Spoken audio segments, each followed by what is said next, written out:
Hello everyone! Welcome to my podcast. Ayan. Thank you sa lahat ng sumusuporta sa aking channel. Ikukwento ko sa inyo yung love story namin mag-asawa dito sa podcast na ito. Ngayon, ikwento ko sa inyo yung saan ko ba nakilala si Apam? Simulan ko na. So, ganito yan. So, way back, 2013 to 2016, may kontrata ako sa Taiwan. 3 years contract yun, caregiver ako doon. They called it caretaker, pero yun nga, parang caregiver job talaga yan. Hindi siya para kang mapunta doon, di ba? Kailangan may pasyente kang naalagaan. Ayan, so caretaker, pero caretaker, caregiver, ganun, sa Taiwan. So, 3 years yung contract. After 3 years, kung gusto mong bumalik, renew pa uli. Ayan, ganun. So, siguro marami sa inyong nasa Taiwan, so alam yan. So anyway, at the time, nasa Taiwan ako. Single mom ako at that time.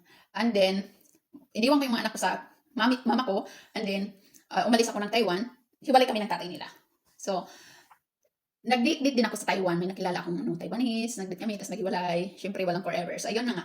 Nakikita ko yung pinsang ko na nagpo-post ng kung sino-sinong foreigner yung kasama niya. Sabi ko, saan mo nakikilala yung mga foreigner niya? Tapos, sinabi niya, tapos na-notice din niya, sa picture ko, hindi ko nakasama yung Taiwanese. So, nakimarites, si pinsan, sabi niya, saan yung Taiwanese mo? Hiwalay na ba kayo? Sabi niya, oo Tapos ayun na, sabi niya, alam ko na, sabi niya, sumali ka na lang sa dating site. Ayan. Dati wala akong alam sa mga dating site na yan. Kasi may mga kilala na akong foreigner, pero mga friend ko lang. Tapos, yun, mga Pinay, mga group chat din kami. Pero wala akong boyfriend na foreigner na nakilala ko kung saan dating site wala. So, di ko alam kung ano ba yung dating site. Tapos, sabi ko, di ko alam ano yan. Sige na, sabi niya, tuturuan kita. Tapos, pinasa niya sa akin yung link. Sabi niya, mag-sign up ka lang, ganito, ganyan. So, ayun na nga. Kapi muna ako. So, ayun na nga. Nag-sign up ako. Yan. Siyempre, hanap tayo ng apam daw.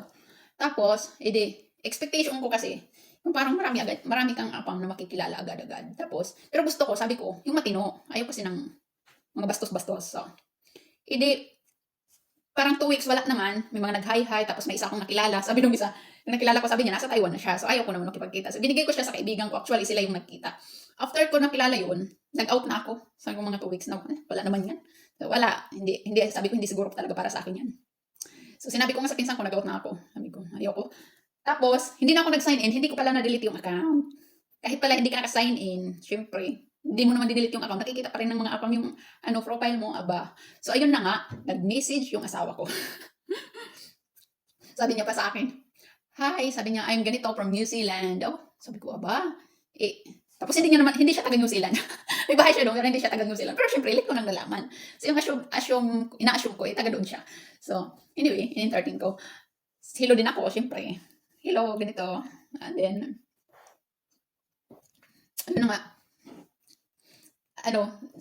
sabi, parang hirapan ako doon sa site na yun. Doon kami sa site na yun, sa email, ang hirap. Tapos hiningi niya yung Skype muna, sabi niya, pwede ba tayo mag-Skype? Sabi ko, sige, 2 minutes lang. Siyempre, nag-i-inarte tayo. Kailangan natin ano ba yan?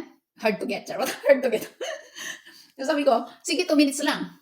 So, sabi ko pa muna, baka bastos ka, ayoko ng bastos. Di ba? Ayoko talaga ng bastos. Lahat sinasabihan ko, kaya ayoko ng video call. Kasi, syempre, mamaya, pakita mo na ako budget channel, di ba? So, sinabihan ko siya, ayoko ng bastos. Sabi niya, hindi. Tapos sabi ko, promise, sabi niya, 2 minutes lang. Tapos, sakto, paalis kami ng alaga ko. Pag saktong 2 minutes, nagbe-video call kami, saktong 2 minutes, hindi ako nagpaalam, pinatay ko. Sabi ko, 2 minutes na, ganun, pinatay ko. Tapos nag-message siya ulit. Ayan, video call daw uli, kung pwede. Yung matagal na, hindi na siya nag-agree na kung ilang minuto. Kasi nakikvideo call na siya. Tapos, sabi ko mamaya na, kasi umalis kami.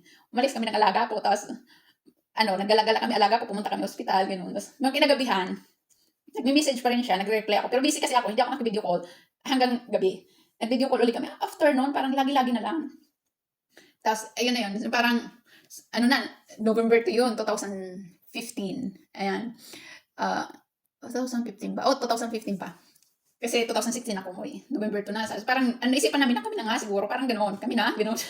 So, ayun, bumili siya ng plane ticket. Kung pupuntang Taiwan, sabi niya, kasi syempre, nag-video call kami, tinatanong niya kung ano yung trabaho ko, ano ba yung ganito, ganyan. So, syempre, pinaliwanag ko sa kanya, sabi ko, patapos na yung kontrata ko. So, kung babalik ako, pipirma ako ng kontrata. Or hindi, ganoon. Pero, syempre, sabi ko, babalik ako. Pero sabi ko, ang kagandahan, kukunin uli ako ng amo ko. Sila uli yung amo ko. So, hindi mahirap, madali lang. Tapos, pipirma lang ako ng kontrata, tapos okay na, may amo na uli ako. Sabi niya noon, huwag ka munang pumirma ng kontrata hanggat di tayo nagkikita. Kaya sabi niya, bumili siya ng ticket, sabi niya, magkita muna tayo. Tapos sakto, sabi ko, hindi ka pwede kasi pumunta dito basta-basta. Kasi may work nga ako. So, sakto yung amo ko, sabi ayaw ata magbayad ng overtime. Sabi ayaw ng vacation leave ko. Sabi niya, ano, magbabakasyon ka ba or babayaran kita? Pinapili niya ako. Siyempre, sabi ko pwede bang magbabakasyon ako pero hindi ako uwi ng Pinas. Kasi usually, uwi ka ng Pinas sa 2 weeks na yun. Ayaw ko umuwi. Inano ko rin yan sa isip ko. Na kung makikimate ako ng foreigner, kailangan puntahan niya ako sa Taiwan. Kasi meron akong nakilala noon na Pinay, na nasa Taiwan kami. Pinauwi siya ng Pinas, ng foreigner, tapos hindi siya sinipot. So ayoko. Sabi ko ayoko makipagkita sa Pilipinas. Puntahan mo ako, charot. So ayun nga, hindi talaga sabi ko. Pumunta ka dito kung gusto mo akong makita, syempre natural. Siya yung gusto akong makita, pumunta ka ng Taiwan. So sakto pala, yung manugang niya taga Taiwan. Tapos may kilala siya sa Taiwan. So hindi issue sa kanya, tsaka traveler yung asawa ko. So okay, sabi niya pupunta siya Taiwan. So ayun. Pumunta nag-sit kami. Sabi ko, sige, sabi ko. Yung balak ko talaga noon, after the vacation, kung may pipirmahan ako sa kontrata, pipirma na ako. Kasi nandun na yung decision kung gusto ko ba siya o hindi, or kung gusto niya ba ako hindi, di ba? Kasi magkikita na nga kami. So, ayun. February 2016. Nagkita kami, dumating siya ng Taiwan. Tapos, yung, ano pa siya? Kasi nakikita niya yung amo ko sa video call. Yung amo ko nag-hi-hi, ganun. Habang nag-video call kami. So, sinasabi niya sa akin noon, na-crush ako ng amo ko. So, kasi, pinadala niya ako ng nagpadala, hindi siya may trabaho kasi ako, hindi ako nangingi ng pera, di ba? So, nagpapadala siya ng kung yung bulaklak, padala siya chocolate, yung mga ganun lang, yung so surprise niya lang ako, gugulat kami. Kasi yung una kong reaction, nagpadala siya ng galing New Zealand, tapos, nasa lang, parang ganito lang, pero chocolate siya, naka-envelope. Tapos nandun nakalat, sa may, sabi ko, nga, totoo siya, kasi yung pangalan niya nakita ko, so ayun, parang doon na talaga ako naniwala, nga, totoo, nag-exist. Kasi minsan yung parang, di mo alam kung niluloko ka ba nitong foreigner na to, di ba? So, doon ako na bumili siya ng ticket, tapos nagpapadala siya, tapos nakikita ko talaga yung handwriting niya, so, kinikilig, si ate girl, ayan. So, ayun, December noon din, nagpadala siya ng laptop. Yun yung regalo niya sa akin, laptop. Ngayon patay na kasi inan ng anak ko, pero yun yung unang regalo niya sa akin, bukod sa chocolate laptop. Tapos, nung February, bago siya dumating, kasi 28 siya dumating, siya, padala siya ng flower, tapos sabi niya, flower at chocolate, sabi niya, nasa video call kasi kami nung sinurprise niya ako, tapos yung amo ko kumakain, tapos sabi niya sa akin, yung amo ko hindi daw natuwa, nakita niya sa video ko, na-showing talaga to. Sabi niya, yung amo mo hindi natuwa, tapos nagsilo, sabi niya ganun. So, parang may siya, may parang, alam mo yun, yung parang may duda siya sa amo ko. Sabi ko, kahit wala naman, siya lang talaga. So, anyway, ayun nga, nakita na kami, after the Valentine's, 22, nakita na kami. Bakasyon kami ng 2 weeks, 16 days siya doon. So, syempre, nagkagustuhan kami, natural. Hindi kasi mapait din naman siya. So, after the vacation, sabi niya talaga sa broker ko, ayaw ko na siyang pumalik dun sa amo niya. Ayun, kasi ayaw niya na nga akong makita ng amo ko. Tapos, ako naman, pinaninindigan ko na, sa kontrata ko, kailangan 3 years ako matapos ko sa Taiwan. Yung stamp ng visa ko, 3 years. So, hanggang April pa ako andun. February pa lang yun. Tapos, nung umuwi siya, March pa lang yun. So, mga 6 weeks pa bago ako umuwi ng Pinas dapat. Tapos, ayaw niya na ako bumalik sa amo ko. So, sabi, kinausap niya yung broker ko. Yung broker ko, syempre, basta bayaran mo ko, kahit di ka magtrabaho, okay lang. So, ganon. So, yun nga, nag-agree. Tapos, sabi ko, ayaw ko rin tumira sa broker ko kasi madaming tao doon. Tapos, syempre, ayaw ko talaga. Tapos, mabuti na lang din siya. Pinag-stay niya ako sa hotel 6 weeks. Nag-hotel ako ng 6 weeks. Syempre, siya nagbayad na lang. So, ayun na. Binilhan niya na rin ako ng ticket para sigurado. Di ko nga alam kung sigurista ba talaga siya. Charot. Siya yung bumili ng ticket ko pa uwi ng Pinas. So, alam niya kung kailan yung uwi ko ng Pinas kasi pinakita ko nga yung passport ko. April 19 yung uwi ko. Yung ticket ko na binili niya rin. Sabi ng broker ko, siya na yung nag-uwi sa akin. Ganun din yung ticket, April 19. Tapos, April 17 pa lang, nasa Pinas na siya. So, siya yung sumundo sa akin sa airport. Inunahan niya ako. Kasi at the time, pupunta siyang US Embassy, tukuhan ng consent yung single capacity na to marry. Yun, certificate of singleness ba tawag doon. Basta yun, wala pa ako doon, kumuha na siya noon. Kasi 17 siya dumating, 18 pumunta siya ng embassy, 19 siya sumundo sa akin. Ayun. Tapos ayun, 5 days lang kami sa Manila, sinundo namin yung mga anak ko. So, kasi wala na rin akong duda kasi dati yung iniiwasan ko, yung ipakilala sa kung sino-sino yung mga anak ko, yung halimbawa magkaka-boyfriend ako, tapos ipapakilala ko. Kahit sa Taiwanese na naging boyfriend ko, hindi ko yan sila pinapakausap sa phone or pinapahihilo. Kasi ayaw ko nang may mga lalaking mamaya maghiwalay kami uli. Ayaw ko maging attached yung mga bata sa magiging boyfriend ko noon. Sabi ko noon, sa isip ko lang, ipapakilala ko lang yung lalaki sa mga anak ko kung sigurado ako nga asawahin ko. Yan, di ba? Hindi yung sigurado siya, sigurado ako kasi mabilis ako makipaghiwalay din eh. Sa Taiwanese parang pag alam ko walang pakikitunguhan, ayaw ko rin. Ako yung nakiwalay. So, ayun, malakas ang loob ko sa gano'n. Pero, pag niloloko na ako, hindi ako hinihiwalayan ko. Hindi ako kahit yung tatay ng mga anak ko. Oo.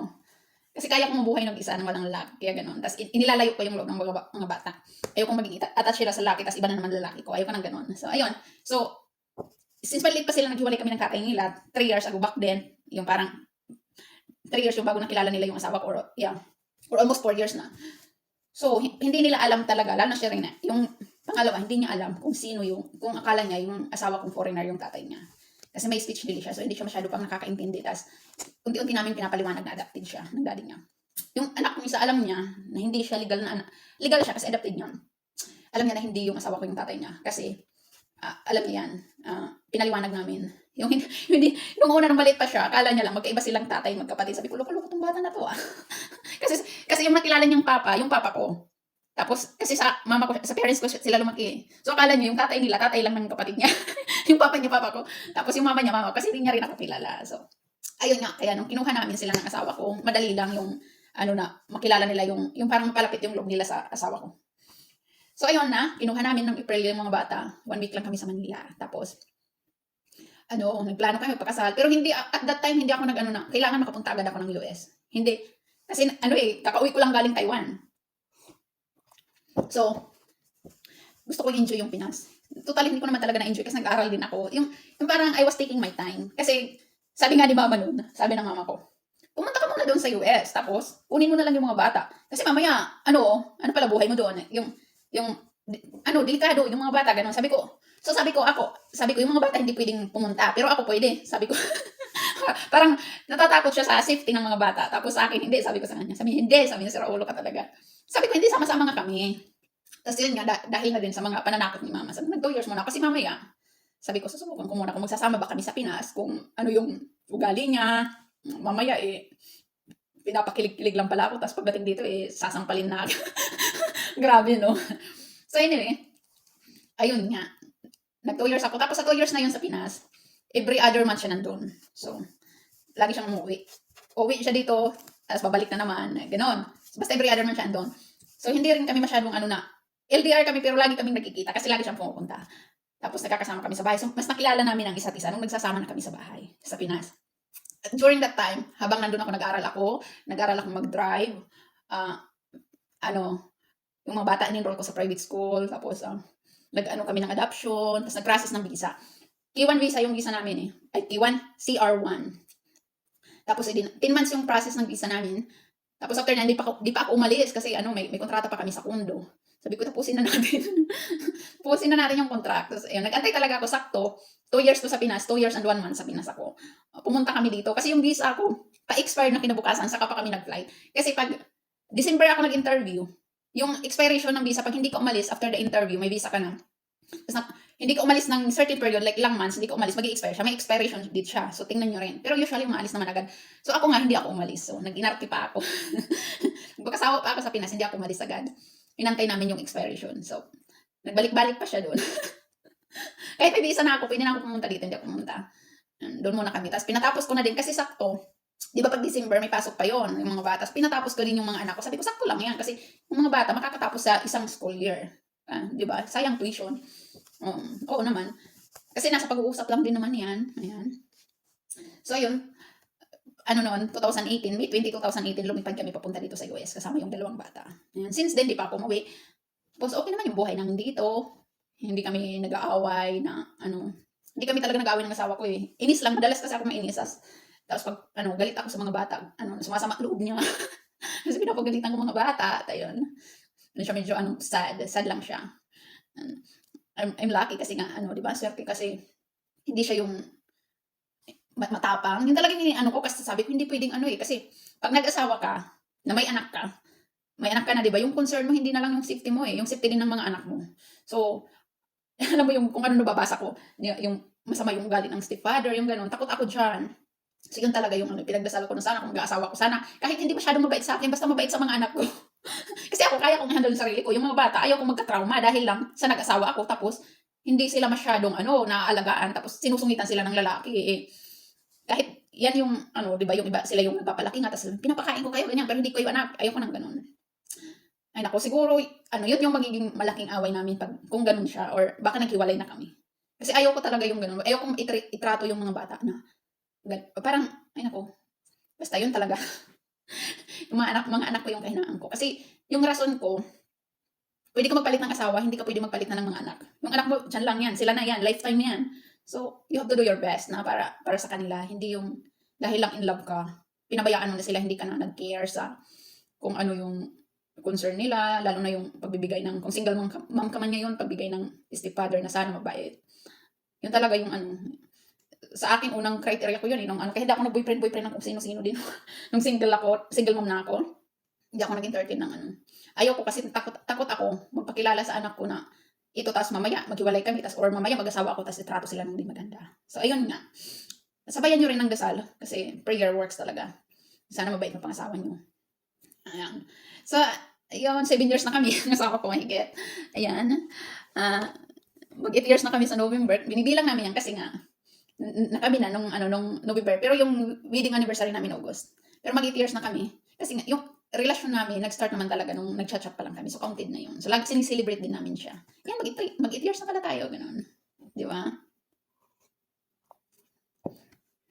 Walang shortcuts. May mga trials din, like kami mag-asawa, hindi man kami nag-aaway, pero may mga problema nang dumadating sa amin.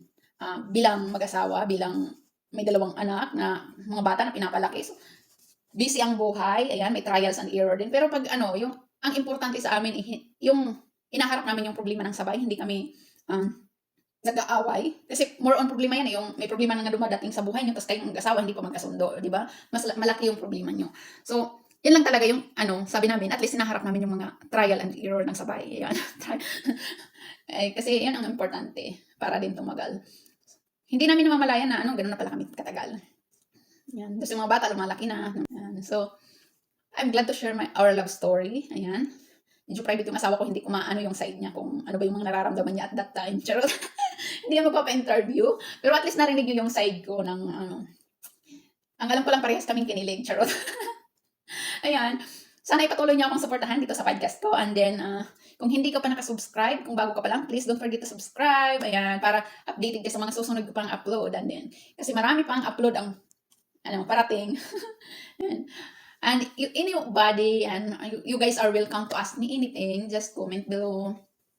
And suggestion, mag-suggest kayo kung ano ba yung mga dapat i-vlog ko. Ganun. Kung ano ba yung topic natin sa podcast na ito. Ayan.